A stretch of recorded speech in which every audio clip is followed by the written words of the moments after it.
وَيُعَلِّمُهُمُ الْكِتَابَ وَالْحِکْمَةَ، اور وہ تمہیں کتاب و حکمت کی تعلیم دینے کے لیے آئے ہیں۔ وہ نبی تمہارے لیے ٹیچر بن کر کے آئے ہیں، وہ نبی تمہارے لیے معلم بن کر کے آئے ہیں۔ افسوس کی بات ہے ہمارا نبی تو ٹیچر بن کر کے آیا، ہمارا نبی تو پڑھانے والا لکھانے والا بن کر کے آیا، ہمارا نبی تو کتاب و حکمت کی تعلیم لے کر کے آیا، اور اس نبی کے ماننے والے آج پورے بھارت میں سب سے زیادہ جاہل موجود ہیں۔ آج پورے بھارت میں لٹریسی میں اور تعلیم میں سب سے پیچھے اگر کوئی قوم ہے تو مسلمان قوم ہے۔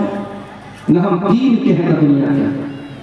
لوگ سمجھتے ہیں مسلمان کے بچے مدرسے میں پڑھتے، کہاں پڑھتے ہیں مدرسے میں؟ بھارت سرکار کی رپورٹ ہے کہ مسلمانوں کے 2% بچے سے مدرسے میں پڑھتے ہیں، جو پڑھنے والے بچے اس کے 2% مدرسے میں پڑھتے ہیں، اور اس میں بھی کتنے ایسے بچے ہیں 4 سال پڑھا 5 سال پڑھے اس کے بعد پڑھائی کرنے چھوڑ۔ غور کرو میرے بھائیوں، جو نبی دنیا میں ٹیچر بن کر کے آئے، پڑھانے والے بن کر کے آئے، اور جس نبی کے اوپر قرآن کی پہلی آیت بھی نازل ہوئی، اقرأ باسم ربک الذی خلق، پڑھو اس رب کے نام سے جس نے پیدا کیا۔ آج اس نبی کے ماننے والے، اس نبی کے کلمہ پڑھنے والے آج جاہل ہیں، اور جاہل ہونے کا یہ نتیجہ ہے کہ آج پورے بھارت میں جس کا جو جی چاہتا ہے ہمارے ساتھ۔ ابھی آپ نے دیکھا دلی کی سرزمین پر نماز پڑھی جاتی ہے، اور ایک پولیس والا آتا ہے اور نماز کی حالت میں نمازیوں کو جوتا مارتا ہے۔ میں نے پڑھا میڈیا میں کہ اس کے خلاف کارروائی بھی ہو رہی ہے، مگر آپ یہ دیکھیے کہ نفرت اس لیول تک پہنچ رہی ہے۔ میں اس کو صحیح نہیں ٹھہرا رہا ہوں کہ مسلمان مسجد کے باہر سڑک پر کیوں سب بنا رہا ہے، لیکن ہمیں اس سوال کا بھی جواب تلاش کرنے کی ضرورت ہے کہ ہمارے بھارت میں بہت سارے تہوار سڑک پر منائے جا رہے ہیں، ہر تیسرے دن کوئی نہ کوئی تہوار سڑک پر منایا جا رہا ہے۔ اگر ہفتے میں یا سال میں ایک نماز سڑک پر ہوتی ہے تو اتنا بڑا قانون کا اُلنگھن ہوتا ہے کہ نمازی کو جوتے سے مارو۔ اس کا مطلب یہ ہوا اسلام کے دشمنوں کو اگر چڑھ ہے تو آپ کی نماز سے، ان کو نفرت ہے قرآن کی شاعر سے، ان کو نفرت ہے آپ کی عبادت سے، آپ کی نماز سے، انہیں آپ سے نفرت نہیں ہے۔ آپ اسلام چھوڑ دیں، آپ ان کے رنگ میں رنگ جائیں، آپ شرک کرنے لگیں، آپ ان کے بتوں کے آگے سجدہ کرنے لگیں، آپ ان کی نظر میں محبوب ہو جائیں گے۔ جب تک آپ نماز پڑھ رہے ہیں، اللہ کے آگے سر جھکا رہے ہیں، جب تک آپ کے اندر توحید ہے، آپ ان کی نظر میں برے بنے ہیں۔ حالات اور ہم صاحب کیا کر رہے ہیں؟ ہم یہ کر رہے ہیں صاحب کہ ہماری قوم ناچ گانے میں لگی ہوئی ہے۔ ابھی میں ایک علاقے میں تقریر کرنے گیا، پورا علاقہ اہل حدیثوں کا علاقہ، مجھے لوگوں نے کہا مولانا آپ تقریر میں بیان کر دیجئے گا، یہاں شادی بیاہ میں ڈھول تاشا لگتا ہے، ناچ گانا پڑتا ہے۔ اہل حدیثوں کی بستی ہے، قرآن و حدیث پر چلنے کا دعویٰ کرنے والوں کی بستی ہے۔ کسی جھارکھنڈ کی سرزمین پر میں گیا تھا اور وہاں لوگوں نے بتایا کہ ہمارے بستی میں جب شادی ہوتی ہے تو ناچ گانا بھی ہوتا ہے، ڈھول تاشا بھی ہوتا ہے۔ یہ حالات ہماری قوم کے ہیں۔ ذرا غور کرو، جو نبی ہمیں گندگیوں سے پاک کرنے کے لیے آیا تھا اور جس نبی سے محبت کا دعویٰ کرتے ہیں، اس نبی کے مقام کو کبھی سمجھا ہے؟ وَيُزَكِّيهِمْ وَيُعَلِّمُهُمُ الْكِتَابَ وَالْحِکْمَةَ، ہم نے تم کو جو نبی دیا ہے وہ تمہیں پوتر کرنے کے لیے، پاک کرنے کے لیے آیا ہے، تمہیں قرآن سکھانے کے لیے آیا ہے، تمہیں حدیث سکھانے کے لیے آیا ہے۔ وَإِن كَانُوا مِن قَبْلُ لَفِي ضَلَالٍ مُبِينٍ، اس نبی کے آنے کے پہلے تم کھلی ہوئی گمراہی میں تھے۔ ایک صحابی اللہ کے نبی کے پاس آتے ہیں، اے اللہ کے نبی، میں اسلام لانے کے پہلے بہت سارے گناہ کیے ہیں، اے اللہ کے نبی کیا میرے گناہ سب کے سب توبہ سے معاف ہو جائیں گے؟ آپ نے فرمایا توبہ سے پہلے تم نے جتنے گناہ کیے تھے، سچی توبہ کرنے کے بعد سارے گناہ معاف ہو جائیں گے۔ اے اللہ کے نبی، میں نے اپنے ہاتھوں سے اپنی بیٹی کو زندہ زمین میں گاڑا تھا، میں نے اپنی بیٹی کو دفن کیا تھا، اپنی بیٹی کو، اپنی معصوم بچی کو اپنے ہاتھوں سے دفن کیا تھا، اس کو گڈھے میں ڈالا تھا، اس کو قبر میں زندہ ڈال دیا تھا۔ اے اللہ کے نبی، کیا میرا یہ گناہ بھی اللہ تعالیٰ معاف کر دے گا؟ صحابی بیان کر رہے ہیں، آنکھوں سے آنسو بہ رہے ہیں، اپنی معصوم بچی کو یاد کر کے رو رہے ہیں۔ نبی اکرم کی آنکھوں میں بھی آنسو آ گئے۔ آپ نے فرمایا، اے میرے صحابی، الاسلام یہدم ما قبلہ وتابع ما قبلہ، اسلام لانے کے پہلے تم نے جو گناہ کیے تھے اسلام لانے کے بعد وہ سارے کے سارے معاف ہو جائیں گے، اور توبہ کرنے سے پہلے تم نے جو گناہ کیے تھے توبہ کرنے کے بعد سب معاف ہو جائیں گے۔ نبی اکرم تو اس بات کو ختم کرنا ہے۔ جس سماج میں بیٹیاں پیدا ہوتی تھیں تو سماج کے لیے کلنک مانی جاتی تھی۔ بیٹی پیدا ہوتی تھی، بیٹی کے باپ کا چہرہ کالا پڑ جاتا تھا۔ اللہ تعالیٰ نے قرآن میں نقشہ کھینچا ہے، وَإِذَا بُشِّرَ أَحَدُهُم بِالْأُنثَىٰ ظَلَّ وَجْهُهُ مُسْوَدًّا وَهُوَ كَظِيمٌ۔ جب اس کے بشارت سنائی جاتی تھی تیرے گھر میں بیٹی پیدا ہوئی ہے تو باپ کا چہرہ کالا پڑ جاتا تھا۔ يَتَوَارَىٰ مِنَ الْقَوْمِ مِنْ سُوءِ مَا بُشِّرَ بِهِ، وہ اپنے قوم کو اپنا چہرہ نہیں دکھاتا تھا۔ أَيُمْسِكُهُ عَلَىٰ هُونٍ أَمْ يَدُسُّهُ فِي التُّرَابِ، کہ کیا کروں، اگر اس بیٹی کو پالتا ہوں تو سماج میں ذلیل ہونا پڑے گا، اور دوسرا راستہ یہ کہ اپنی بیٹی کو زندہ زمین میں گاڑ دوں۔ وہ زندہ زمین میں گاڑ دیتے تھے۔ میرے نبی نے آ کر کے بتایا کہ بیٹی زمین میں گاڑنے والی چیز نہیں، بیٹی تو رحمت ہوتی ہے، بیٹیاں تو انمول ہوتی ہیں۔ میرے نبی نے آ کے بتایا من آلا جاریتین حتی تبلغا جاء یوم القیامت انا وهو کہاتین، جس کو اللہ نے دو بیٹیاں دے دی اور دو بیٹیوں کی اس نے اچھی پرورش کر لی، دونوں بیٹیاں جوان ہو گئی، ان کی اچھی جگہ اس نے شادی کر دی۔ اللہ کے نبی فرماتے ہیں دو بیٹیوں کا باپ قیامت کے دن اس حال میں آئے گا جیسے یہ دونوں انگلیاں ایک دوسرے کے ساتھ ملی ہوئی ہیں، دونوں انگلیاں جیسے ایک دوسرے کے ساتھ سٹی ہوئی ہیں، وہ بیٹیوں کا باپ اپنے نبی کے ساتھ آئے گا قیامت کے دن۔ آپ نے قرآن کی آیت پڑھ کے سنائی ہے، وَإِذَا الْمَوْءُودَةُ سُئِلَتْ بِأَيِّ ذَنبٍ قُتِلَتْ، جب زندہ زمین میں گاڑی گئی لڑکی سے پوچھا جائے گا جس بیٹی کو اس کے باپ نے زمین میں دبایا کر دفن کیا تھا، اس بیٹی سے پوچھا جائے گا بِأَيِّ ذَنبٍ قُتِلَتْ، ہے کہ اے بچی تجھے تیرے ماں باپ نے کیوں مارا تھا، تیرے باپ نے تجھے کیوں قتل کیا تھا۔ میرے نبی نے آ کر کے دنیا کے سب سے بڑا پاپ قرار دیا کہ کوئی اپنی اولاد کو قتل کرے۔ آج بھی قتل ہو رہی اولاد، آج طریقہ بدل گیا ہے۔ وہ کیا کرتے تھے، پیدا ہونے کے بعد مارتے تھے، ہم پیدا بھی نہیں ہونے دیتے، ماں کے پیٹ میں مار دیتے۔ میرے پاس ایک لیڈی ڈاکٹر کا میسج آیا واٹس ایپ کے اوپر، حیدرآباد کی رہنے والی ہے، ابھی نئی ڈاکٹر ہوئی ہیں، کہہ رہے ہیں مولانا صاحب میرے پاس ایوارشن کے بہت سارے کیس آتے ہیں، کنواری لڑکیاں آ رہی ہیں، شادی نہیں ہوئی ہے، کسی کے ساتھ ناجائز تعلق ہوا، حمل ٹھہر گیا، آ کر کے ایوارشن کروا رہی ہے، کیا کروں؟ میں نے کہا جائز نہیں ہے، میں نے کہا ایک ہی کنڈیشن یہ چیز جائز ہو سکتی ہے، شادی شدہ عورت ہے اور میاں بیوی کے درمیان تعلق ہوا اور سیریس کنڈیشن ہے، اگر حمل ٹھہرتا ہے اور پیدائش ہوتی ہے عورت کی جان کو خطرہ ہے تو وہاں شریعت کا اصول ہے کہ اگر ماں کو بھی خطرہ ہے اور بچی ماں کے پیٹ میں ابھی بچہ یا بچی جو بھی ہے اگر اس کو اگر چھوڑا جاتا ہے تو ماں کی جان خطرے میں پڑے گی تو ماں کو بچایا جائے گا اور اس حمل کو ساقط کر دیا جائے گا، وہ سیریس کنڈیشن کی بات ہے، باقی ایوارشن کرنا جائز ہے۔ جانتے ہیں ایوارشن کیا ہوتا ہے؟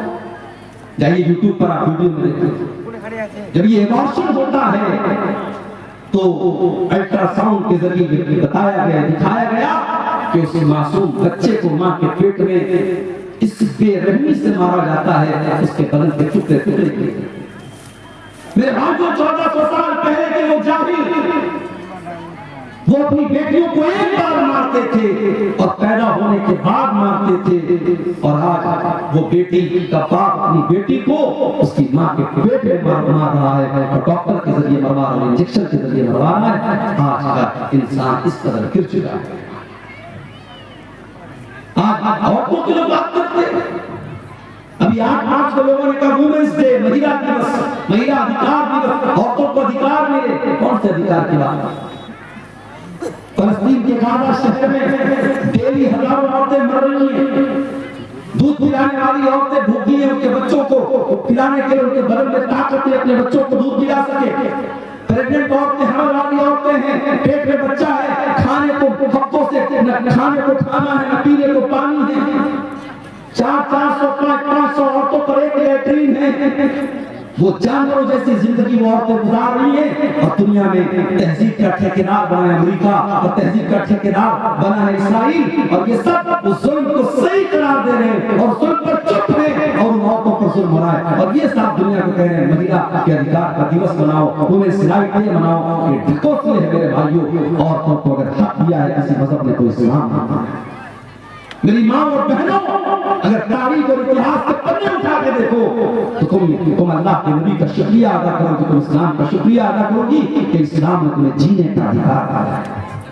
اس دور میں تمہیں جینے کا ادھیکار نہیں تھا، پیدا ہونے کے بعد بیٹیوں کو مار دیا جاتا تھا، اس سماج میں اللہ کے نبی نے بیٹیوں کی پرورش پر جنت کی بشارت کی۔ اما عائشہ فرماتی ہیں ایک دن میں گھر میں بیٹھی ہوئی تھی، ایک مانگنے والی آتی ہے، بھیک مانگنے والی آتی ہے، اس کے ساتھ جو چھوٹی چھوٹی بچیاں ہیں، اس نے مجھ سے کچھ کھانے کو مانگا، میں نے گھر میں تلاش کیا، مجھے ایک کھجور ملی، میں نے وہ کھجور اٹھا کر کے اس عورت کو دے دی۔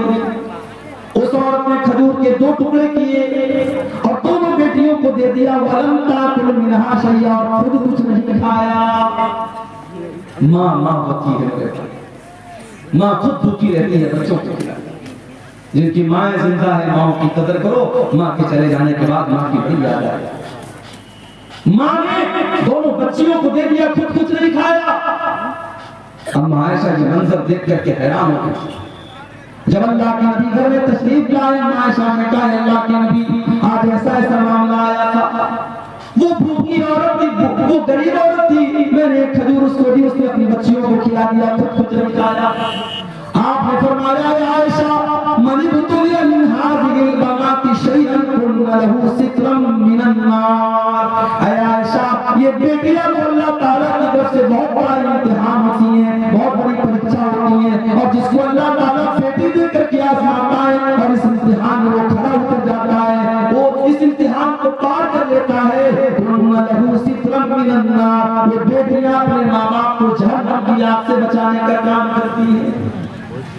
میرے نبی دنیا میں بیٹیوں کی رکشک بن کر کے آئے، بیٹی بچاؤ کا نعرہ میرے نبی نے لگایا تھا، آج دنیا کی سرکاریں لگاتی ہیں بیٹی پڑھاؤ بیٹی بچاؤ، بیٹی پڑھاؤ اور بیٹی بچاؤ کا نعرہ تو میرے نبی نے لگایا۔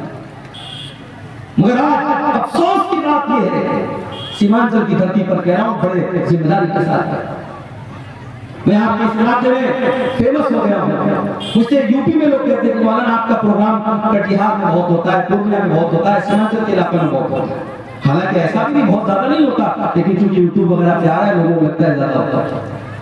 اس علاقے میں آتا ہوں جو آپ مجھ سے محبت کرتے ہیں، نوجوان مجھ سے کہیں ملتے ہیں راستے میں، مولانا آپ کی تقریر ہم بہت سنتے ہیں، بڑی محبت کرتے ہیں، اچھی بات ہے، مگر ایک چیز میں آپ سے کہنا چاہتا ہوں، کبھی غور کرنا کہ ہماری اور آپ کی سماج میں جو عورتیں ہیں یہ دین سے اتنی دور ہیں، ان عورتوں کے دین سے دور رہنے کی وجہ کیا ہے؟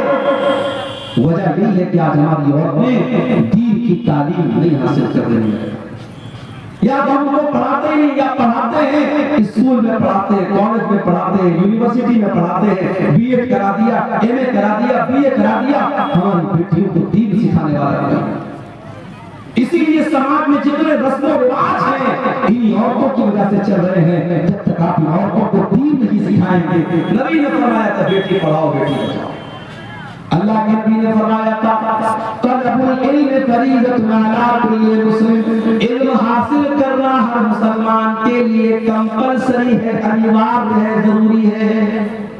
ہر مسلمان چاہے وہ مرد ہو چاہے وہ عورت ہو، اس کے لیے دین کا سیکھنا ضروری ہے۔ رمضان کا مہینہ آتا ہے، اب کون سی چیزوں سے روزہ ٹوٹ جاتا ہے؟ معاف کیجیے گا، جسے عبدالغفار سلفی کا جاننا ضروری نہیں، ہر آدمی کا جاننا چاہیے۔ انجیکشن سے روزہ ٹوٹتا ہے کہ نہیں ٹوٹتا ہے؟ طاقت کا انجیکشن لگانے سے روزہ ٹوٹتا ہے کہ نہیں ٹوٹتا ہے؟ کان میں دوا ڈالنے سے روزہ ٹوٹتا ہے کہ نہیں ٹوٹتا ہے؟ آنکھ میں ڈراپ ڈالنے سے روزہ ٹوٹتا ہے کہ نہیں ٹوٹتا ہے؟ پانی چڑھانے سے روزہ ٹوٹتا ہے کہ نہیں ٹوٹتا ہے؟ بلڈ دینے سے روزہ ٹوٹتا ہے؟ یہ مسائل ہیں میرے بھائی جن کا تعلق روزے سے ہے، آپ کو جاننا چاہیے، آپ کو اپنے علماء سے پوچھنا چاہیے۔ اللہ کے نبی نے فرمایا طلب العلم فریضۃ علی کل مسلم، علم کا حاصل کرنا ہر مسلمان کے اوپر فرض ہے۔ تو جس طریقے سے لڑکوں کو اور مردوں کو دین سیکھنا ضروری ہے، اسی طریقے سے عورتوں کو دین سیکھنا ضروری ہے۔ یہ 1400 سال پہلے یہ نعرہ میرے نبی نے لگایا تھا، بیٹی بچاؤ بیٹی پڑھاؤ۔ اور آگے جس نبی کا ہم کرنا پڑتے ہیں، جس نبی کو ہم مانتے ہیں، کبھی غور کیا آپ نے اس نبی کی شان کیا ہے؟ ابھی ایک بہت بڑے ہندوستان کے مولانا کا بیان میں سن رہا تھا، جمعیت علماء ہند کے وہ سیکریٹری ہیں، صدر ہیں، بڑے بزرگ عالم ہیں، بڑی عزت کرتا ہوں میں ان کی، مولانا ارشد مدنی صاحب، بوڑھے ہیں، بزرگ ہیں، ہندوستان میں مسلمانوں کے نمائندہ عالم مانے جاتے ہیں۔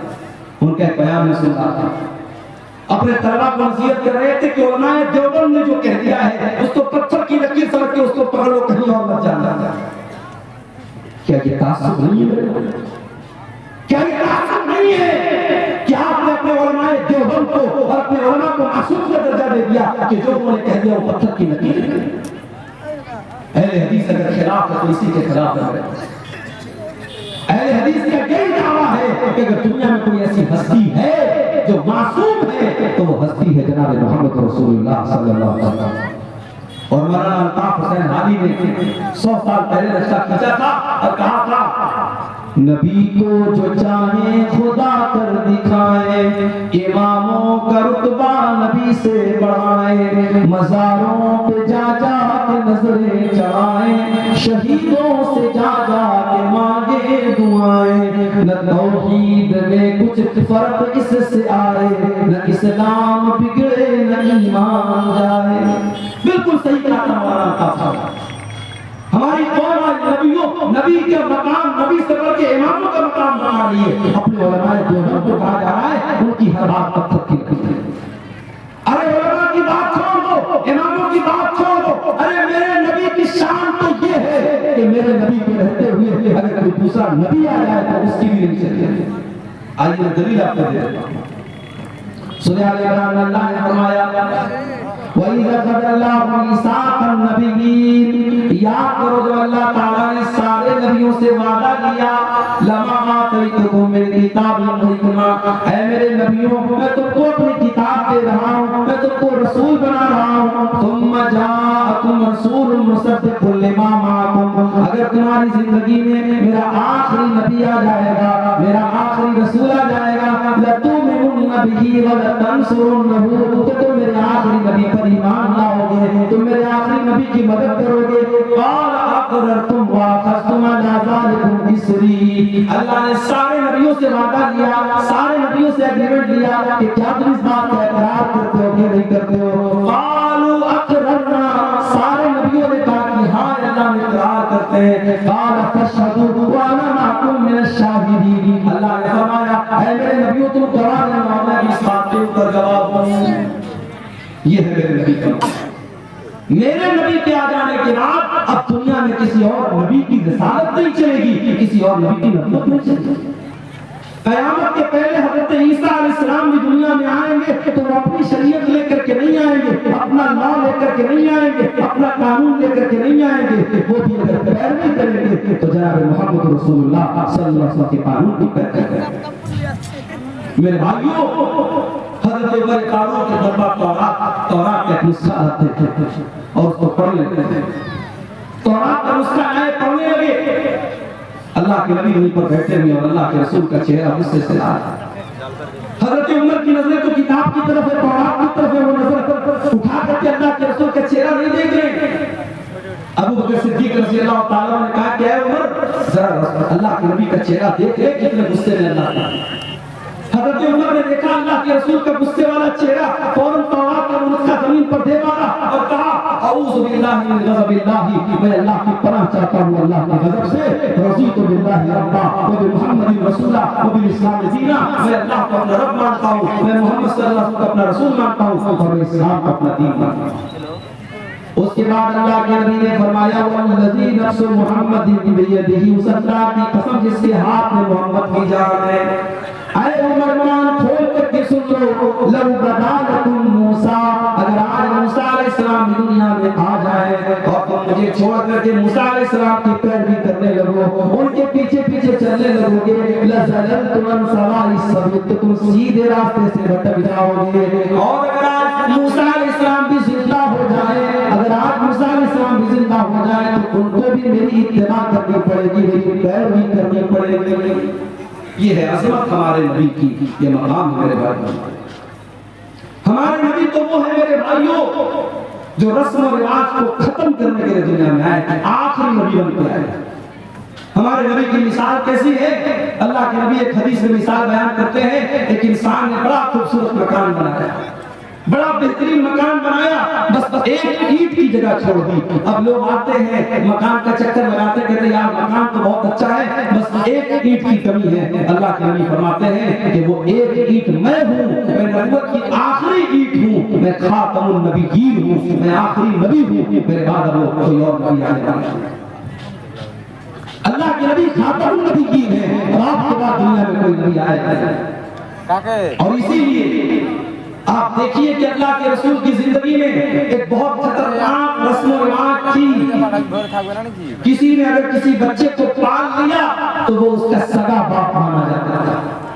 ابھی میرے پاس ایک صاحب کا کال آیا کہ میں نے بیٹے کو پالا ہے، مجھے اولاد نہیں ہو رہی تھی، بچے کو پالا ہے، تو یہ تو پتا ہے کہ بچے کے باپ کی جگہ جب نکاح پڑھا جائے گا تو میرا نام نہیں بلکہ اس کے بچے کے باپ کا نام لیا جائے گا۔ لیکن میں یہ پوچھنا چاہ رہا تھا کہ آدھار کارڈ بنوانا ہے، پین کارڈ بنوانا ہے، کیا اس پر میں اپنا نام دے سکتا ہوں؟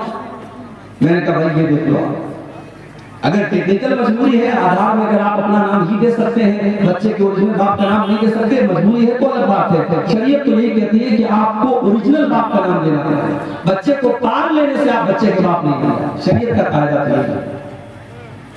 اسی لیے مسلمانوں کے یہاں بچوں کو گود لینا بہت مشکل معاملہ ہے، اس لیے کہ اسلام بچے کو گود لینے پر اس کے اوریجنل باپ کا ہی نام اس کے نام کے ساتھ لگایا جائے گا، پالنے والے کا نام نہیں چلے گا۔ اسلام نے بڑی سختی کے ساتھ اس بات کو کی ہے۔ اللہ کے نبی نے حضرت زید کو بیٹے کی طرح پالا تھا اور اتنی محبت سے پالا تھا کہ لوگ زید ابن حارثہ کو زید بن محمد کہنے لگے، اللہ کے رسول کا بیٹا کہنے لگے۔ اور حضرت زید کی شادی جب حضرت زینب کے ساتھ ہوئی اور میاں بیوی نے جب اچھی طریقے سے نکاح نہیں ہو پایا اور حضرت زید نے اپنی بیوی کو طلاق دے دیا، اللہ نے حکم دے دیا اے محمد صلی اللہ علیہ وسلم آپ حضرت زینب کی عدت پوری ہو جانے کے بعد ان سے نکاح کر لیں۔ غور کرو میرے بھائیو، اس زمانے کے رواج کے حساب سے حضرت زینب اللہ کے نبی کی بہو لگتی تھی، حضرت زید کی بیوی تھی، آپ کی بہو لگتی تھی اس زمانے کے رواج کے حساب سے۔ اور اللہ تعالیٰ کی طرف سے یہ حکم دیا گیا کہ آپ زینب سے نکاح کر لیجئے۔ اللہ کے نبی گھبرانے لگے، لوگ مجھے تانا ماریں گے، لوگ مجھے برا بھلا کہیں گے، میں کیا جواب دوں گا؟ اللہ نے فرمایا یا ایھا النبی لا تطع الکافرین والمنافقین، اے نبی آپ کافروں کی پیروی نہ کریں، منافقوں کی پیروی نہ کریں۔ اے نبی اللہ نے جو حکم دیا اس حکم کو مان لیں۔ وَتَخْشَى النَّاسَ وَاللَّهُ أَحَقُّ أَن تَخْشَىٰ، اے نبی آپ کو لوگوں سے ڈرنے کی ضرورت نہیں ہے، آپ کو اللہ سے ڈرنا ہے، اللہ سے ڈریا۔ نبی نے شادی کی حضرت زینب بنت جحش سے، اللہ کے نبی نے جب انہوں نے ان کی طلاق ہو گئی، عدت پوری ہو گئی، اللہ کے نبی نے شادی کر دی۔ اب جیسے ہی شادی ہو گئی، اب اللہ کے نبی کے اوپر منافقین کی طرف سے اعتراض ہونے لگا، یہودیوں کی طرف سے اعتراض ہونے لگا، صحابیوں نے تو بھی بہو سے نکاح کر دیا۔ اب ذرا غور کرنا میرے بھائیو، جب یہ اعتراض ہونے لگا کہ اللہ کے نبی نے اپنی بہو سے نکاح کر لیا ہے، اللہ تعالیٰ نے قرآن میں اپنے نبی کا ڈیفنس کیا اور قرآن میں اللہ نے آیت نازل کی ما کان محمد ابا احد من رجالکم، او لوگو محمد صلی اللہ علیہ وسلم تم میں سے کسی مرد کے باپ نہیں ہے، ان کی اولاد تو جتنے ان کے بیٹے پیدا ہوئے سب بچپن میں انتقال کر گئے، جب ان کا کوئی بیٹا جوان ہی نہیں ہوا تو جب وہ کسی مرد کے باپ نہیں ہے تو پھر ان کی بہو کہاں سے آ گئی؟ جب وہ کسی مرد کے باپ نہیں ہے، ان کے سارے بچے بچپن میں انتقال کر گئے، تو تم یہ کیوں کہتے ہو ان کی بہو سے نکاح کر؟ ان کا دوسرا اعتراض یہ تھا کہ چلو ٹھیک ہے، انہوں نے نکاح کر لیا زینب سے، اور زینب ان کی 5ویں بیوی تھی، اور سارے مسلمانوں کو آرڈر تھا کہ 4 سے زیادہ شادی نہیں کر سکتے، اور اللہ کے نبی کی 5ویں بیوی تھی۔ اس پر بھی لوگوں نے اعتراض کیا کہ سب کے لیے الگ قانون ہے، یہ الگ قانون ہے۔ اللہ نے اس کا بھی جواب دیا وَلَٰكِن رَسُولَ اللَّهِ، یہ اللہ کے رسول ہیں، یہ تم سے پوچھ کر کے نکاح نہیں کریں گے، ان کو اللہ نے اجازت دی ہے اس لیے انہوں نے زینب سے نکاح کیا ہے۔ عام مسلمانوں کے لیے الگ حکم ہے اور نبی کے اللہ کی طرف سے الگ حکم ہے، تمہیں اعتراض کرنے کا کوئی حق حاصل نہیں ہے۔ تیسرا اعتراض یہ کیا گیا کہ اگر اپنی بہو سے نکاح کر بھی لیا زمانے کے رسم و رواج کو توڑنے کے لیے تو یہ کام کوئی اور بھی کر سکتا تھا، انہوں نے کیوں کیا؟ یہ رسم تو کسی اور کے ذریعے بھی توڑی جا سکتی تھی، یہ رسم اللہ کے رسول کے ذریعے کیوں توڑی گئی؟ اللہ نے فرمایا وَخَاتَمَ النَّبِيِّينَ، میرا نبی آخری نبی بن کر کے آیا، جب میرا نبی رسم و رواج کو نہیں توڑے گا تو کون توڑے گا؟ میرے نبی تو رسم و رواج کو توڑنے ہی کے لیے دنیا میں آئے۔ یہ الگ بات ہے، وہ نبی رسم و رواج کو توڑنے کے لیے آئے تھے، اس نبی کے امتی آج رسم و رواج کو توڑنے والے نہیں بلکہ بڑھانے والے ہیں، بڑھا رہے ہیں رسم و رواج کو۔ شادی کے پہلے ابھی آپ نے دیکھا ہے بہت بڑی شادی ہو رہی ہے گجرات کے جام نگر شہر میں، ممبئی اور گجرات کے بہت بڑے ادیوگپتی گھرانے میں شادی ہو رہی ہے اور شادی میں 9 ارب روپے خرچ ہو چکے۔ ابھی یہ شادی کے پہلے کے فنکشن میں 9 ارب روپے خرچ ہو چکے، اور ایسا نہیں کہ یہ صرف ان کے دوسرے مذہب کے لوگوں میں ہو رہا ہے، مسلمانوں کا بھی بہت برا حال ہے۔ کلکتہ کے مٹیا بس میں گیا تھا، وہاں لوگوں نے مجھے بتایا کہ بہت کروڑ پتی ارب پتی مسلمان نے اپنی لڑکی کی شادی کی تو کئی کلو اس نے سونا اپنی بیٹی کو جہیز دے دیا، کلو گرام کلو میں اس نے اپنی بیٹی کو زیورات سے لاد دیا تھا اپنی بیٹی کو۔ کئی شادی ہو رہی تو جتنے باراتی آ رہے سب باراتیوں کو سوٹ دیا جا رہا ہے، سارے باراتیوں کو سونے کی انگوٹھی دی جا رہی ہے، کہ مسلمانوں کیا بھی حال ہو رہا ہے۔ آپ کے سیمانچل کے علاقے میں کیا جہیز کی رسم نہیں ہے؟ کیا ہلدی کی رسم نہیں ہے؟ کیا عورتیں سندور نہیں لگا رہی ہیں؟ کیا بندی نہیں لگا رہی ہیں؟ بنگال میں آپ چلے گئے تو کہیں فرق کرنا مشکل ہو جاتا ہے کہ یہ لڑکی یہ اور مسلمان ہے یا غیر مسلمان۔ جو نبی رسم و رواج کو توڑنے کے لیے آئے، جو نبی ہمیں رسم و رواج کی بیڑیوں سے آزاد کرنے کے لیے آئے تھے، آج افسوس کی بات یہ ہے اس نبی کا کلمہ پڑھنے کے باوجود اور اس نبی سے محبت کا دعویٰ کرنے کے باوجود آج رسم و رواج کی بیڑیوں میں جکڑے ہوئے ہیں اور نہ جانے کون کون سی رسم و رواج میں پڑے۔ ایک شادی میں گیا بنارس میں، ہمارے خاندان میں رشتہ داری میں شادی میں گیا تو شادی کے پہلے لڑکی والے بہت سارا سامان تیار کرتے ہیں لڑکے والے دلہن کے لیے بہو کے لیے، تو اس میں دیکھا کہ صاحب دلہن کے لیے ایک سہاگ کی پھلیاں تیار ہو رہی ہے، وہ کچھ سامان تھے کچھ جڑی بوٹیاں وغیرہ، میں نے پوچھا یہ کیا ہے؟ کہنے لگے سہاگ کی پھلیاں۔ میں نے کہا اس میں کیا کیا ہے؟ پتہ لگا اس میں وہ ہے جو بال میں لگاتے ہیں، سندور ہے، بیدیا ہے۔ میں نے کہا یہ کیا ہے؟ کہنے لگے سہاگ کی پھلیاں۔ معاف کرنا میرے بھائیوں، اسلام میں کوئی سہاگ کی پھلیاں نہیں ہے۔ اسلام میں ایک شادی شدہ عورت کے لیے سہاگ کی کوئی نشانی نہیں ہے۔ بعض عورتیں سمجھتے چوڑی پہننا یہ سہاگ کی نشانی ہے، کنواری لڑکی بھی چوڑی پہن سکتے ہیں، اور یہ سندور لگانا اور یہ بندیا لگانا تو بالکل مشرکانہ اور شرکیہ چیزیں، یہ تو نہیں کرنا چاہتا۔ اور یہ جو منگل سوتر پہنتی ہے کہ یہ سہاگ کی نشانی، یہ بھی غیر مسلموں کا طریقہ ہے، اسلام سے اس کا کوئی تعلق نہیں۔ اسلام میں سہاگ کی کوئی نشانی نہیں ہے، سہاگ کی بس ایک نشانی ہے شوہر کے دل میں بیوی کی محبت، بیوی کے دل میں شوہر کی محبت۔ یا صاحب شادی میں سہاگ کی بنیاد دی جائے۔ شادی کے پہلے ایک رسم ہوتی ہے ہلدی کی رسم، کہیں کہ آپ نے دیکھا ہوگا ہلدی کی رسم میں باقاعدہ جتنی لڑکیاں ہیں سب پیلے رنگ کا کپڑا پہنتے ہیں۔ ساون کا مہینہ آتا ہے، ساون کے مہینے میں پیلے رنگ کا کپڑا اور پیلے رنگ کی چوڑیاں مسلمان عورتیں پہنتے ہیں۔ دھن تیرس کا تہوار آتا ہے، بہار میں نے پٹنہ میں دیکھا کہ مسلمان عورتیں مارکیٹ سے سامان خرید رہی ہیں۔ میں نے کہا یہ کیا ہو رہا ہے؟ کہنے لگے مسلمان کی دھن تیرس کے دن یہ مانتا ہے، لوگوں کا یہ ماننا ہے کہ دھن تیرس کے دن کچھ نہ کچھ ضرور خریدنا چاہیے، چاہے جھاڑو ہی خریدا جائے تو غیر مسلموں کے ساتھ مسلمان بھی دھن تیرس کے دن کچھ نہ کچھ ضرور خریدیں۔ کیا ہے میرے بھائی؟ یہ فضول کی رسمیں، یہ جاہلانہ رسمیں، اور آج بھارت میں دوسرے لوگوں کے ساتھ رہ رہے تھے تو ان کے کلچر سے ہم نے اڈاپٹ کر لی، حاصل کر لی، اور ہمارے کلچر میں وہ چیزیں شامل ہیں۔ ہمارے نبی کو رسم و رواج کو توڑنے کے لیے، ہمارے نبی کی شان تو یہ ہے، ہمارے نبی کا مقام تو یہ ہے کہ جب آپ معراج کے سفر پہ گئے تو بیت المقدس میں سارے نبیوں کی موجودگی میں اگر امامت کسی نے کرائی ہے، سارے نبیوں کا امام اگر کوئی بنا ہے تو جناب محمد رسول اللہ صلی اللہ علیہ وسلم۔ سارے نبیوں کو آپ نے نماز پڑھائی، اور جب آپ دنیا میں تشریف لائے اور آپ نے مکہ کے کافروں کو بتایا کہ میں راتوں رات میں خانہ کعبہ سے مسجد اقصی تک گیا اور وہاں سے میں نے ساتوں آسمان کی سیر کی، تو مکہ کے کافروں نے کہا کہ اے محمد تمہاری بات کو کیسے سچ مان لیں؟ جو سفر کرنے میں ہم کو 2 مہینے لگتا ہے تم کہہ رہے ہو تم راتوں رات ہو کر کے چلے ہم کیسے مان لیں؟ تو کچھ کافروں نے اللہ کے نبی کا امتحان لینے کے لیے کہا کہ اے محمد یہ بتاؤ کہ تم بیت المقدس گئے تھے؟ آپ نے کہا گئے تھے۔ کہا تم نے دیکھا تھا؟ کہاں دیکھا تھا؟ کہا اچھا یہ بتاؤ بیت المقدس میں کتنے دروازے ہیں، کتنی کھڑکیاں ہیں، کتنے روشن دان ہیں؟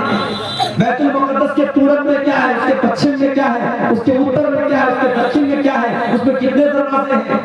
اب ظاہر ہے آپ کے گاؤں میں میں پہلی مرتبہ آیا ہوں اور آپ مجھے اپنی مسجد میں نماز پڑھنے کے بعد جلسے میں لے کے چلے آئیں اور پھر اس کے بعد میں 1 سال کے بعد آپ سے ملوں یا 1 مہینے کے بعد آپ سے ملوں اور آپ کے مولانا صاحب کا سورا ڈانگی آئے تھے ہماری مسجد میں، آپ آئے تھے، بتائیے مسجد میں کھمبے کتنے تھے، مسجد میں پنکھے کتنے تھے، کیسے پتا ہوگا؟ میں مسجد میں پنکھے گننے تھوڑی گیا تھا، میں کھمبا گننے تھوڑی گیا تھا، نماز پڑھنے گیا تھا، چلا آیا۔ مکہ کے کافروں نے اللہ کے نبی سے ایسے سوالات کرے شروع، اللہ کے نبی فرماتے میں بہت پریشان ہو گیا کہ میں ان کے سوالوں کا کیا جواب، اگر جواب نہیں دیتا تو یہ مجھے جھوٹا بنا دے گا کہ صاحب یہ تو جھوٹ بول رہے ہیں، اور جواب میں دوں تو کیسے، مجھ کو تو یاد بھی نہیں ہے۔ تو اللہ تبارک و تعالیٰ نے دنیا کا پہلا ویڈیو اللہ کے نبی کے سامنے لایا۔ اللہ کے نبی فرماتے ہیں کہ بیت المقدس کا پورا میں ویڈیو اپنی زبان میں کہہ رہا ہوں، اللہ کے نبی نے فرمایا کہ بیت المقدس کا پورا منظر میرے سامنے رکھ دیا گیا، اور جو وہ سوال کرتے تھے بیت المقدس کا وہ منظر اللہ تعالیٰ میرے سامنے لے آتا تھا۔ وہ پوچھتے تھے کتنے دروازے ہیں، میں گن کے بتا دیتا تھا اتنے دروازے، وہ پوچھتے تھے کتنے کھمبے ہیں، میں گن کے بتا دیتا تھا۔ یہ ہمارے نبی کی شان ہے، ہمارے نبی تو وہ نبی ہیں جو دنیا میں پتھر کھاتے ہیں، جو دنیا میں ظلم سہتے ہیں، کس کے لیے؟ ہمارے وطن۔ وہ نبی مانوتا کو بچانے کے لیے، انسانیت کو بچانے کے لیے آئے تھے، وہ نبی انسانیت کے محسن کے لیے کیا رہا۔ ہماری اور آپ کی زندگی کا مقصد ہے اپنے بچوں کے لیے محنت کرنا، اچھا مکان بنانا، بینک میں سیونگ کرنا، پراپرٹی خریدنا، اپنے بچوں کو اچھا فیوچر دینا۔ میرے نبی کا مشن کیا تھا؟ میرے نبی کا مشن صرف ایک تھا، فَلَعَلَّكَ بَاخِعٌ نَفْسَكَ عَلَىٰ آثَارِهِمْ إِن لَّمْ يُؤْمِنُوا بِهَٰذَا الْحَدِيثِ أَسَفًا۔ اے نبی آپ کو لوگوں کے ایمان لانے کی اتنی چنتا اتنی فکر ہے کہ آپ اپنی جان نہ دے دیں۔ اے نبی لوگوں کے ایمان لانے کی چنتا میں کہیں اپنی جان نہ دے دیں، آپ کو اتنی فکر ہے لوگوں کے ایمان لانے۔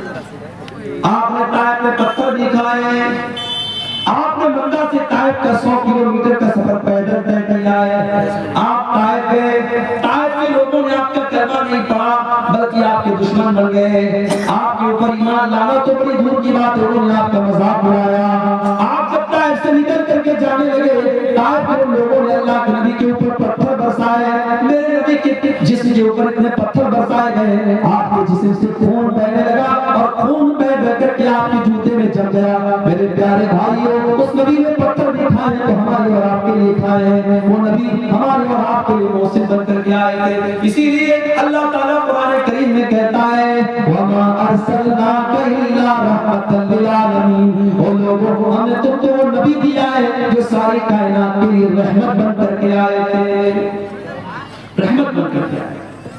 اور یہ مت سمجھو کہ نبی صرف انسانوں کے لیے رحمت بن کر کے آئے، نبی تو جانوروں کے لیے بھی رحمت بن کر کے آئے۔ ابھی کھیریا ہاتھ سے ہم دوسرے ہمارے بھائی نے کہا مولانا صاحب یا مویشیوں کی مارکیٹ لگتی ہے اور جو جانور کو جو بیچنے والے ہوتے ہیں بڑا ظلم کرتے ہیں جانوروں کے ساتھ، واللہ جب ہم یہ سنتے ہیں تو تکلیف ہوتی ہے۔ ہمارے نبی نے جانوروں کے ساتھ ظلم کرنے کی تعلیم دی۔ ارے جس نبی کے امتی جانور کے ساتھ ظلم نہیں کر سکتے، اس نبی کے امتی آتنکوادی اور دہشت گرد کر سکتے ہیں۔ میرے نبی نے تو بکرے کو ذبح کرنے کے ٹائم بھی حکم دیا ہے کہ بکرے کو ذبح کرنے کے ٹائم چھری تیز کر لو، بکرے کے سامنے چھری مت تیز کرو تاکہ اس کو ڈبل تکلیف نہ ہو۔ جانور کو ذبح کرنا ہے، حلال کرنا ہے، اللہ نے اس کو ہمارے لیے حلال بنایا ہے، اس کا گوشت کو کھائیں گے مگر اس کو حلال کرنے کا، ذبح کرنے کا بھی طریقہ بتایا ہے اللہ کے نبی نے، اس کا طریقہ ایسا بتایا اس کو تکلیف نہ ہو۔ اور آج میڈیکل سائنس بھی یہ کہتی ہے کہ جو جھٹکے سے جانور کو مارتے ہیں، کبھی آپ یوٹیوب پر دیکھیے جو جھٹکے سے جو مارا جاتا ہے اور گردن کے اوپر ایسے جو ہے وہ جو چاپڑ ہوتا ہے اور اس سے مارتے ہیں، تو وہ جو طریقہ جانور کو مارنے کا ہوتا ہے اور جو اسلام کا طریقہ ہے گلے پر چھری چلانے کا، دونوں میں بہت فرق ہے۔ اور اسلامی طریقے میں جانور کی جان فوراً نکل جاتی ہے، اس کو تکلیف نہیں ہوتی۔ جانوروں کے ساتھ بھی اللہ نبی نے رحم کا برتاؤ کیا۔ سفر میں آپ جا رہے ہیں، اچانک ایک جگہ سے چیونٹیوں کے پاس سے آپ گزرے، صحابہ کرام کو چیونٹی کاٹنے لگی، صحابہ کرام نے آگ لگائی اور چیونٹیوں کو جلا دیا۔ اللہ کے نبی کو پتا چلا، آپ نے صحابہ کو ڈانٹا اور آپ نے کہا کان کھول کر کے سن لو، آگ کا عذاب آگ کا رب ہی دے سکتا ہے، آگ کا عذاب کوئی اور نہیں دے سکتا۔ چیونٹی کو بھی جلانے کا آپ کو ادھیکار نہیں ہے، چیونٹی کو جلا نہیں سکتا۔ اسی سفر میں اللہ کے نبی جا رہے تھے، ایک صحابی نے ایک لال چڑیا کے بچوں کو لے لیا اور لال چڑیا جو اپنے گھونسلے میں آئی بچوں کو نہیں دیکھا، پھڑپھڑانے لگی۔ اللہ کے نبی کی نظر چڑیا کے اوپر پڑی، آپ نے کہا اس کے بچے کو کس نے چھینا ہے؟ ایک صحابی نے کہا اللہ کے نبی میں نے چھینا ہے۔ آپ نے فرمایا جاؤ اس کے بچوں کو لوٹا دو۔ ایک چڑیا کو اس کے بچے سے جدا کرنے کی تعلیم محمد رسول اللہ نے نہیں دی ہے۔ جو ایک چڑیا کو اس کے بچوں سے دور کرنے کی تعلیم نہیں دے سکتے ہیں، تو کسی ماں سے اس کے بچے کو دور کرنے کی تعلیم کیسے دے سکتے ہیں؟ اللہ کے نبی فرماتے ہیں ایک عورت نے بلی کو پکڑا اور بلی کو باندھ دیا، قید کر دیا، نہ کھانے کو دیتی تھی نہ پینے کو دیتی تھی، یہاں تک کہ بلی مر گئی۔ اللہ کے نبی فرماتے ہیں وہ بڑیا جہنم میں جائے گی، ایک بلی کو بے وجہ مارنے کی وجہ سے وہ جہنم میں جائے گی۔ دوسری حدیث میں اللہ کے نبی فرماتے ہیں ایک فاحشہ عورت نے، ایک بدچلن عورت نے، جب وہ کنویں سے پانی نکال رہی تھی، ایک کتا پیاس سے مر رہا تھا، اس نے اپنے چمڑے کے موزے میں پانی نکالا اور کتے کو پلا دیا۔ اس کے اس عمل کی وجہ سے اللہ تعالیٰ نے اس فاحشہ عورت کو بخش دیا، اس کو معاف کر دیا۔ یہ میرے نبی کی رحمت ہے، جانوروں کے ساتھ بھی اچھا سلوک کرنے کی آپ نے تعلیم، اور جانور ہی نہیں میرے نبی کو بے جان چیزوں کے لیے بھی رحمت بن کر دیا ہے۔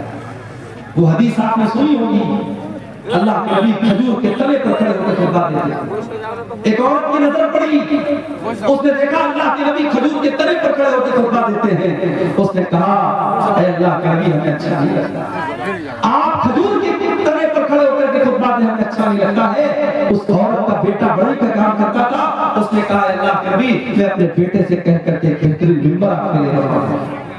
پتہ یہ چلا کہ آپ کے علماء اور آپ کے رہنما اگر تکلیف اور مصیبت میں ہیں تو آپ یہ مت کہہ کے اللہ جان دیجیے کہ صاحب ہم سے کیا مطلب ہے، اگر آپ کے علماء کو ضرورت ہے آپ کی کتابوں کی مدد کیجیے۔ صحابہ کرام اپنے نبی کو اگر دیکھتے تھے کہ یہاں میرے نبی کو کسی چیز کی ضرورت ہے تو صحابہ کرام اپنے نبی کی مدد کرتے تھے۔ یہاں حالات کیا ہے؟ لاک ڈاؤن لگا، مسجدوں میں پڑھانے والے امام اور مدرسے میں پرائیویٹ پڑھانے والے ٹیچر 5,000 10,000 جن کی تنخواہیں تھی، لاک ڈاؤن میں ان کی تنخواہیں بند کر دی۔ مسجد کی کمیٹی نے کہہ دیا مولوی صاحب ہمارے پاس پیسہ نہیں ہے، مدرسے والوں نے کہہ دیا ہمارے پاس بجٹ نہیں ہے۔ کتنے مدرسے میں پڑھانے والے مولویوں کو میں جانتا ہوں انہوں نے قرضے لے لے کر کے لاک ڈاؤن کا ٹائم کیا۔ کتنے مسجدوں کے امام کو میں جانتا ہوں انہوں نے لوگوں کے سامنے ہاتھ پھیلا کر کے اپنا کام چلایا ہے۔ اور آج جب لاک ڈاؤن ختم ہو گیا اور زندگی نارمل ہو گئی، انہی مولویوں نے اور انہی اماموں نے یہ طے کر لیا کہ آج کے بعد ہم مدرسے میں نہیں پڑھائیں، ہم کی کوئی چھوٹی موٹی دکان کر لیں گے، کوئی چھوٹا موٹا بزنس کر لیں گے، کوئی کاروبار کر لیں گے، مگر ہم یہ غلامی کی زندگی نہیں گزاریں گے، یہ غلامی کی زندگی نہیں۔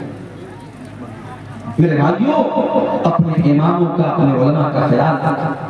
نبی کے دور میں اللہ کے نبی لکڑی کے تلے پر کھڑے ہو کے خطبہ دے رہے ہیں، عورت دیکھتی ہے کہتی ہے اللہ کے نبی ہم سے دیکھا نہیں جاتا ہے، میرا بیٹا بڑائی کا کام کرتا ہے، میں ممبر لا کر کے تیار کر کے آپ کو دے دوں گی۔ اگلا جمعہ آیا، خطبہ جمعہ کی اللہ کے نبی مسجد میں آئے، دیکھا ممبر آگے رکھا ہوا ہے اور کھجور کا تنا کونے میں پڑا ہوا ہے۔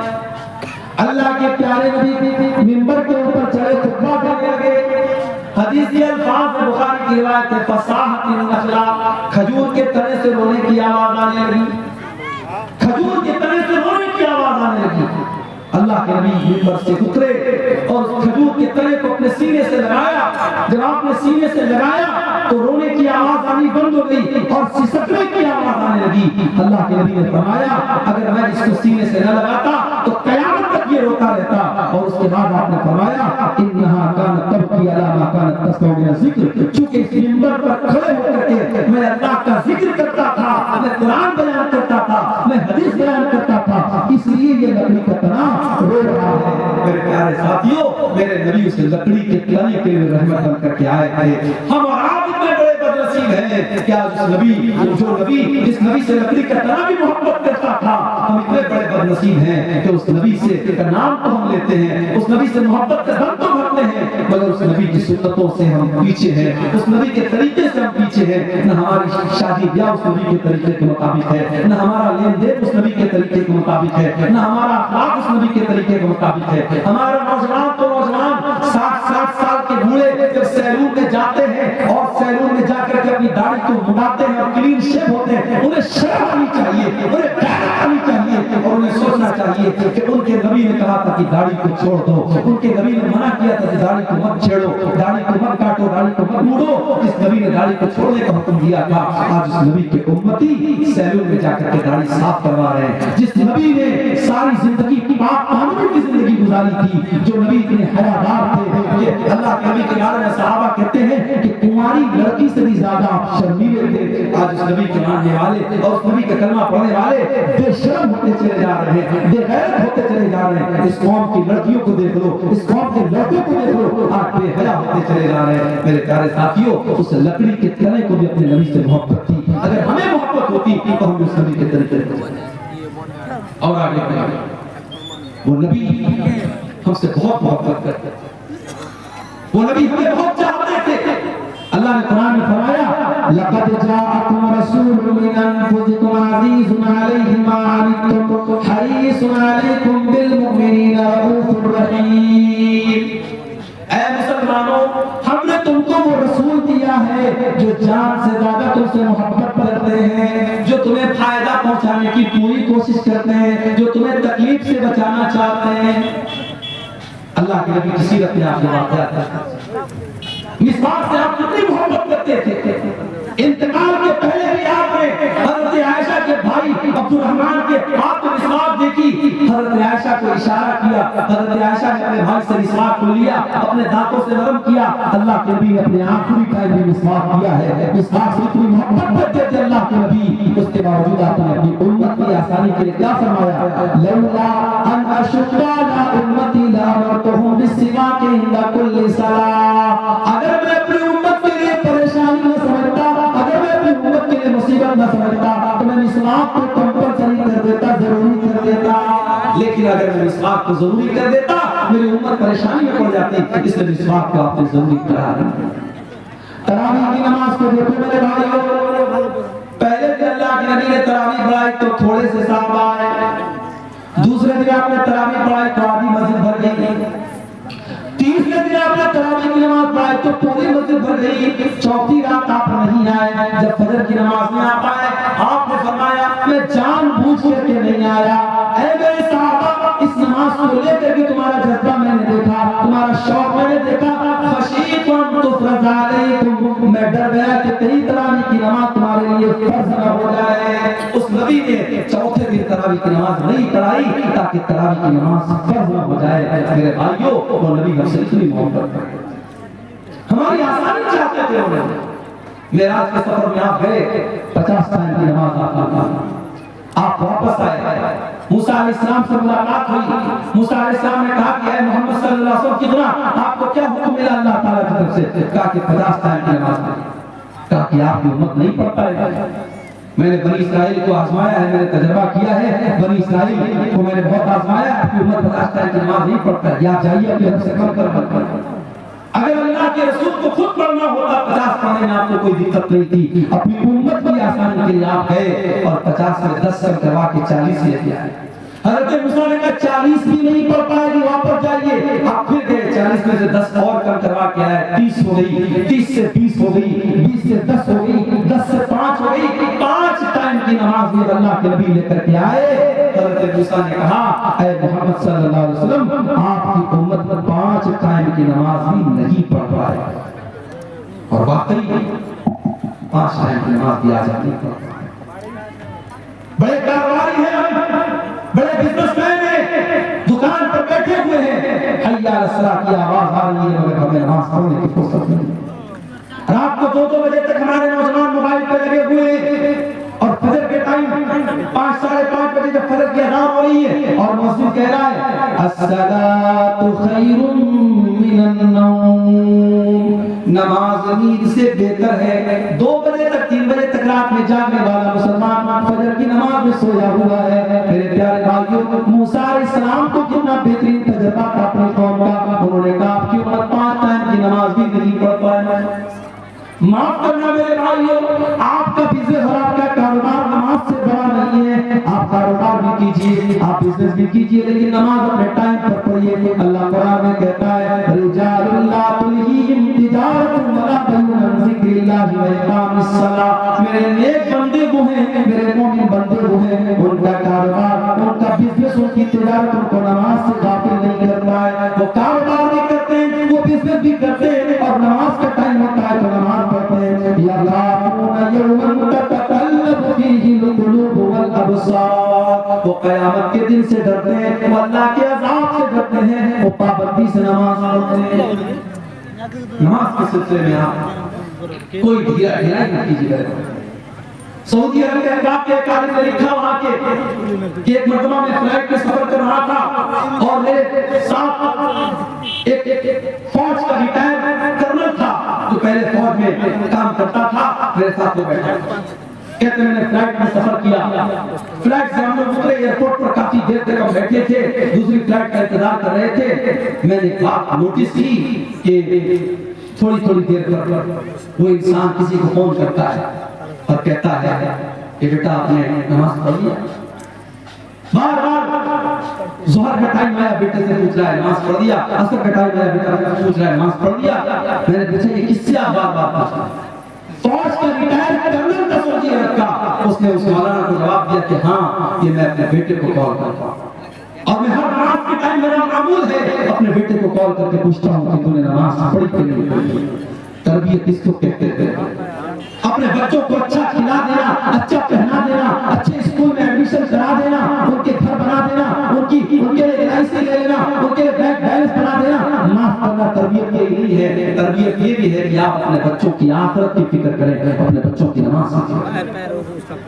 اسی لیے اللہ قرآن میں کہتا ہے وَأْمُرْ أَهْلَكَ بِالصَّلَاةِ وَاصْطَبِرْ عَلَيْهَا, خود بھی نماز کی پابندی کرو, اپنے بچوں کو نماز کا پابند بناؤ.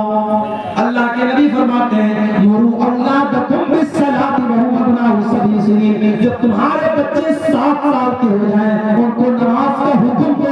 وَضْرِبُوهُمْ عَلَيْهَا, اور جب 10 سال کے ہو جائیں اور نماز نہ پڑھیں تو ان کی پٹائی کرو. اچھا 7 سال کے بچے کو پیٹنے کا حکم نہیں دیا اللہ.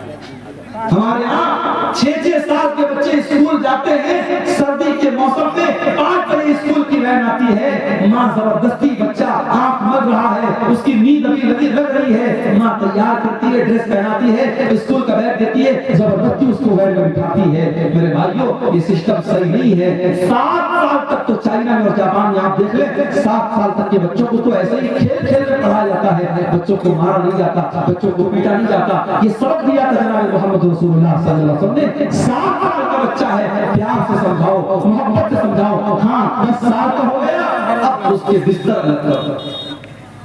10 سال کا لڑکا ہو گیا, 10 سال کی لڑکی ہوگی, ایک بستر پہ مت سلاؤ. 2 لڑکے ہیں ایک بستر پہ مت سلاؤ, بستر الگ کر دو, چادر الگ کر دو, کمبل الگ کر دو. ہمیں بڑی حیرت ہو رہی ہے صاحب, 10 سال کا لڑکا ہوگا تو کیا ہوگا, بستر کیوں الگ کر دیں. اسلام وہاں سے شروع ہوتا ہے جہاں سے آپ کے سوچنے کی سرحدیں ختم ہو جاتی ہیں. اسلام وہاں سے شروع ہوتا ہے. 10 سال کا لڑکا جو ہوتا ہے سمجھدار ہونے لگتا ہے, اس کے اندر فزیکل چینجز آنے لگتے ہیں. 10 سال کی لڑکی اب دھیرے دھیرے بالغ ہو رہی ہے. اسلام نے کتنا پاکیزہ مطلب ہے, 10 سال کا لڑکا یا لڑکی ہو جائے, اسلام کہتا بستر الگ کر دو تاکہ تاکہ اب وہ جوانی کی طرف جب پڑھیں تو ان کے دل میں کوئی غلط خیال نہ آئے، اور ایک بستر میں اگر سوئیں گے تو ان کے دل میں غلط خیالات پنپ سکتے ہیں۔ اسلام نے بستر کو الگ کرنے کا حکم دیا، اور اللہ کے نبی نے کہا 10 سال کا بچہ ہو جائے اور نماز نہ پڑھے تو اس کی پڑھائی کرے۔ ہمیں وہ نبی ملے ہیں میرے بھائی، وہ نبی ملے ہیں جو ہم سے اتنی محبت کرتے ہیں، ہمیں ایسی شریعت دے کر کے گئے، ایسا دین دے کر کے گئے، اس دین کے قدم قدم پر ہمارے لیے آسانی ہے۔ ابھی ہم نے دیکھا دلی کے اندر جو واقعہ ہوا کہ سڑک پر وہ نماز پڑھ رہے ہیں اور پولیس والے نے اپنے جوتے سے نمازی کو مارا، ہمیں بڑا غصہ آیا، بڑا جلال آیا، مگر ہم یہاں پر یہ بات یہ بھی کہتے ہیں کہ اسلام کی تعلیم نہیں ہے کہ آپ پبلک پلیس کی نماز پڑھیں۔ اگر آپ کی نمازی زیادہ ہو رہے، جمعہ میں 2 جماعت آپ کر لیں، عید میں 2 جماعت کر لیں، سڑک پہ آپ نماز نہ پڑھیں۔ ہم اپنے مسلمان بھائیوں کو یہ سمجھائیں گے کہ آپ کا سڑک پر نماز پڑھنا صحیح نہیں ہے، لیکن ہم ساتھ میں اپنے سرکار سے، حکومت سے یہ بھی کہیں گے کہ یہ بھارت میں قانون نہیں ہونا چاہیے، 2 طریقے کا قانون نہیں ہونا چاہیے۔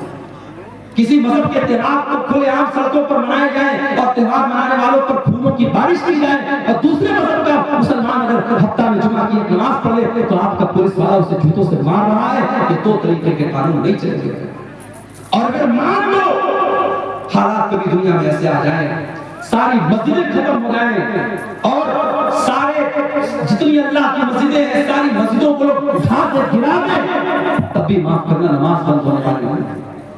اس لیے کہ اللہ کے نبی فرماتے ہیں 6 چیزیں اللہ تعالیٰ نے مجھ کو ایسی دی جو کسی اور نبی کو نہیں دی گئی۔ اوتیتو ستن لم یؤتہن احد قبلی، 6 چیزیں اللہ تعالیٰ نے اسپیشل مجھ کو دی جو کسی اور نبی کو نہیں دی گئی۔ نمبر 1 اوتیتو جوامع الکلم، اللہ تعالیٰ نے مجھ کو جوامع الکلم دیا ہے۔ اللہ کے نبی کی زبان سے چھوٹے چھوٹے جملے نکلا کرتے تھے لیکن معنی بہت بڑا بڑا ہوتا تھا، چھوٹی چھوٹی باتیں، جیسے مثال کے طور پر اللہ کے نبی نے فرمایا انما الاعمال بالنیات، عمل کا دار و مدار نیت پر، چھوٹی سی حدیث ہے لیکن اس کے معنی اور مطلب بہت بڑا بڑا ہے۔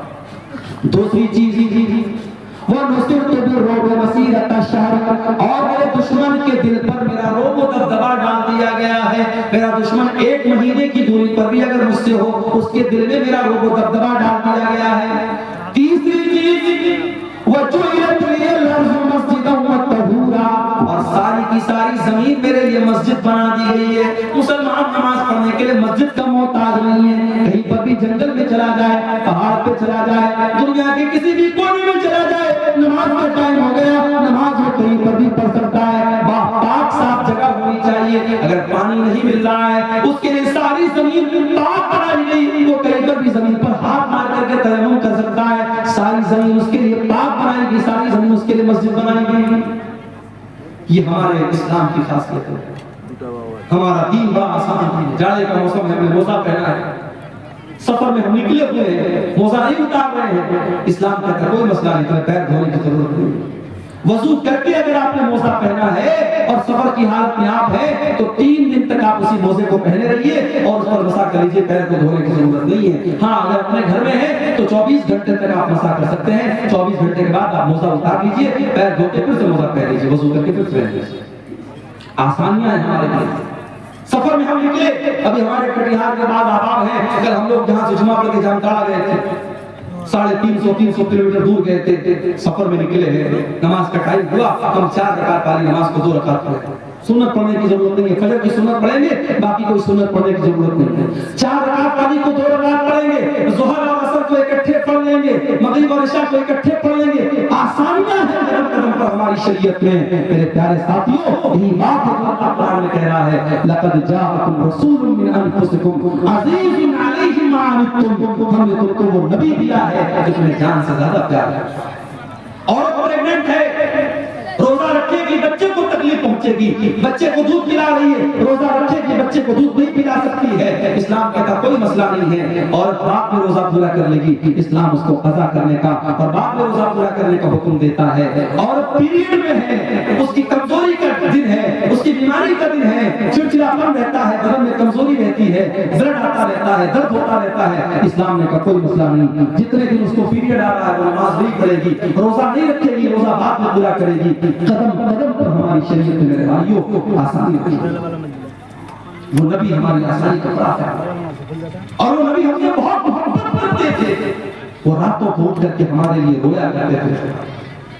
میرے نبی رات کو اٹھ کر کے دعا کیا کرتے تھے اللہ میری امت کا کیا ہوگا، اور اللہ تعالیٰ اپنے نبی کو تسلی دیتا تھا کہ آپ کی امت کے لیے پریشان مت ہوئیے، ہم آپ کی امت کے بارے میں شاعر نے کتنی سچی بات کہی ہے، سلام اس پر جو امت کے لیے راتوں کو روتا تھا، سلام اس پر جو فرش خاک پر جاڑے میں سوتا تھا، سلام اس پر کہ جس کے گھر میں چاندی تھی نہ سونا تھا، سلام اس پر کہ ٹوٹا بھولیا جس کا بچھونا تھا۔ میرے پیارے بھائیوں، اس نبی سے ہمیں واقعی میں سچی محبت کرنی چاہیے، اس نبی سے واقعی میں سچی محبت کرنی چاہیے، اور وہ نبی صرف دنیا میں ہمارے کام نہیں آ رہے ہیں بلکہ آخرت میں بھی ہمارے کام آئیں گے۔ اللہ کے نبی فرماتے ہیں انا سید ولد آدم یوم القیامہ، قیامت کے دن سارے آدم کی اولاد کا سردار میں رہوں گا، واول من ينشق عنه القبر، اور قیامت کے دن سب سے پہلے میری قبر پھٹے گی، واول الشافعین، اور قیامت کے دن جب سارے نبی اپنا پلہ جھاڑ لیں گے اور کہہ دیں گے میں آج کسی کی سفارش نہیں کر سکتا، تو سب سے پہلے میں سفارش کروں گا اور سب سے پہلے میری سفارش قبول ہو جائے گی، وہ نبی قیامت کے دن بھی ہمارے کام۔ شاعر کہتا ہے بروز قیامت بجز نفسی نفسی، کسے یاد آئے گی اسلم کسی کی، بروز قیامت بجز نفسی نفسی، کسے یاد آئے گی اسلم کسی کی، نہ بھولیں گے جس کو نبی مکرم، وہ امت نہیں ہے تو پھر اور کیا ہے، زباں پر ہے نعت نبی مکرم، یہ الفت نہیں ہے تو پھر اور کیا ہے۔ وہ نبی ہم سے بڑی محبت کرتے تھے۔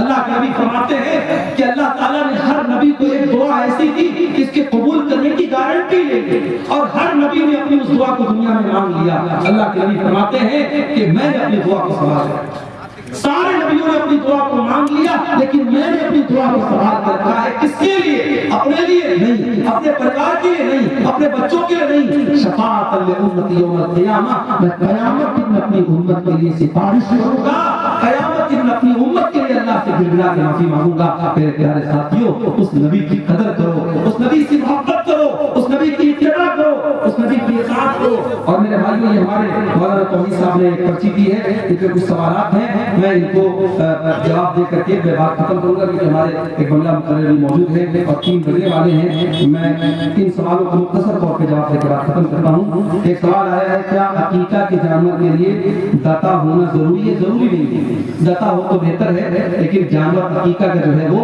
داتا ہونا شرط نہیں ہے۔ اگر بچہ مرا ہوا پیدا ہو تو اس کا جنازہ پڑھیں گے یا نہیں؟ اس مسئلے میں علماء کا اختلاف ہے۔ علامہ البانی کی جو تحقیق ہے وہ یہ ہے کہ چونکہ بچہ جو ہوتا ہے 4 مہینے کا جب ہو جاتا ہے 120 دن کا، تو اس کے اندر روح ڈال دی جاتی ہے۔ ماں کے پیٹ میں بچہ جب 4 مہینے کا ہوتا ہے اس کے اندر روح ڈال دی جاتی ہے، اس لیے 4 مہینے کے بعد جب بھی وہ پیدا ہوگا، اگر وہ جنازہ پڑھنے، اگر وہ غسل دینے لائق ہوگا تو غسل دیں گے اور کفنائیں گے اور جنازہ بھی پڑھیں گے، اور یہی بات زیادہ مضبوط سمجھ آتی ہے دلیل کی روشنی میں۔ تو بہتر یہ کہ اس کا جنازہ پڑھیں گے، اگر کوئی نہیں پڑھتا ہے تو کوئی گناہ کی بات نہیں ہے، لیکن دلیل کی روشنی میں زیادہ مضبوط بات نہیں ہے۔ کیا غیر مسلم کو روپیہ مسجد میں لگا سکتے ہیں؟ لگا سکتے ہیں، مگر ایک شرط ہے، اگر وہ غیر مسلم کوئی ایسا کاروبار کرتا ہے کہ پورا کا پورا حرام کاروبار ہے تو وہ پیسہ بھی ہم مسجد میں نہیں لگائیں گے، اس کو منع کر دیں بھائی تمہارا پیسہ نہیں ہے۔ لیکن ایسا بہت کم ہوتا ہے، غیر مسلموں کے یہاں بھی حلال بزنس بھی ہوتے ہیں، حرام بزنس بھی ہوتے ہیں، تو اگر مکس آمدنی ہے تو ہم وہ لے سکتے ہیں۔ اس کی دلیل کیا ہے؟ نبی کے دور میں مکہ کے کافروں نے اللہ کے گھر کو خانہ کعبہ کو بنایا تھا، آپس میں چندہ کر دیا، لیکن وہ لوگ بھی خانہ کعبہ کی بڑی عزت کرتے تھے تو انہوں نے حلال آمدنی سے ہی بنایا تھا۔ تو اللہ کے نبی نے جب خانہ کعبہ کو فتح کیا تو آپ نے خانہ کعبہ کو یہ کہہ کے گرا نہیں دیا کہ ان کی آمدنی سے بنا ہے، ان کی چندے سے بنا ہے، آپ نے اس بلڈنگ کو برقرار رکھا۔ تو یہ عمل اس بات کی دلیل ہے کہ غیر مسلم کا چندہ بھی ہم لے سکتے ہیں، شرط یہ ہے کہ اس کی آمدنی ہے حلال آمدنی بھی شامل ہو، اگر مکمل حرام کی آمدنی ہے تو پھر ہم اس کا چندہ نہیں دیں گے۔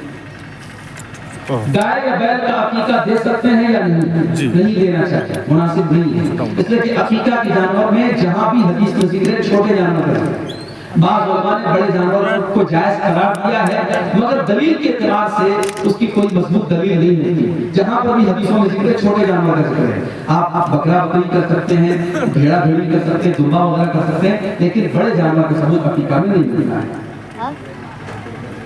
کیا سردار کے پاس فطرہ جمع کر کے کیا کریں گے، اس کو تقسیم کریں گے؟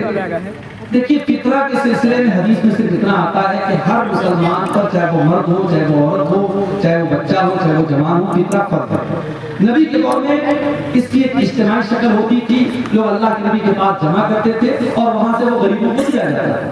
تو آج اگر آپ وہ شکل اپنا رہے ہیں، اپنے سردار کے پاس اکٹھا کر رہے ہیں اور وہاں سے وہ غریبوں کو دیا جا رہا ہے، بہت اچھی بات ہے۔ ہاں تو کوئی حرج کی بات نہیں، اس میں کوئی دقت کی بات نہیں ہے، اجتماعی شکل میں کیا جا سکتا ہے۔ شرط یہ ہے کہ اس کا، دیکھیے زکوٰۃ ایک الگ چیز ہوتی ہے، فطرہ کی رقم ہم صرف فقراء اور مساکین کو دے سکتے ہیں۔ فطرہ کی رقم مسجد میں نہیں دے سکتے، فطرہ کی رقم سے امام کی تنخواہ نہیں دے سکتے، فطرہ کی رقم سے کسی مولوی کو نذرانہ نہیں دے سکتے۔ جو غریب اور فقیر اور مسکین لوگ ہیں ان کی ضرورتوں کو ہم فطرہ سے پورا کر سکتے ہیں اور کسی مطلب اس کو نہیں دے سکتے۔ کوئی حرج کی بات نہیں، اپنے سے بانٹ سکتے ہیں۔ کیا میت کے نام سے افطار کرا سکتے ہیں؟ میت کی طرف سے جو عام صدقہ اور خیرات کیا جاتا ہے تو بہت سارے اہل علم نے کہا ہے کہ افطار بھی ایک طریقے سے لوگوں کو کھانا کھلانا ہے، اور وہ بھی ایک طریقے سے اگر ہم کسی غریب کو کھلا رہے تو صدقہ ہے، تو اس اعتبار سے میت کی طرف سے بھی ہم افطار کرا سکتے ہیں۔ لیکن بہرحال افطار چونکہ ایک